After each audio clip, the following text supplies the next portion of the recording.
तवंडी घाटामध्ये राष्ट्रीय महामार्गावर hotel white हाऊसजवळ झालेल्या भीषण दुचाकी अपघातात सुरेश सदाशिव कांबळे वय 48 राहणार भिवशी हे जागीच ठार झाले, तर शोभा शंकर कांबळे वय 45 राहणार जत्राट या गंभीर जखमी झाल्या आहेत. प्राप्त माहितीनुसार सुरेश कांबळे हे आपल्या परिचित महिलेसोबत दुचाकीवरून संकेश्वरच्या दिशेने जात होते. दरम्यान महामार्गाच्या कडेला MHCR 6316 क्रमांकाचा ट्रक थांबला होता.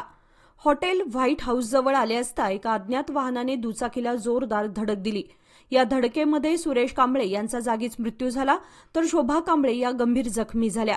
अपघाताची माहिती मिळताच निपाणी शहर पोलीस ठाण्याचे सर्कल पोलीस निरीक्षक BS तळवार व त्यांच्या सहकाऱ्यांनी घटनास्थळी धाव घेत पंचनामा केला. मृतदेह निपाणी महात्मा गांधी शासकीय रुग्णालयात पाठवण्यात आला, तर जखमींवर प्राथमिक उपचार करून पुढील उपचारासाठी कोल्हापूर येथे हलवण्यात आले. अपघाताची बातमी कळताच भिवशी व जत्राट येथील नागरिकांनी मोठ्या संख्येने रुग्णालयात गर्दी केली होती. घटनास्थळी उपस्थित नागरिकांनी महामार्गावरील वाहतुकीतील असुरक्षिततेवर तीव्र नाराजी व्यक्त केली.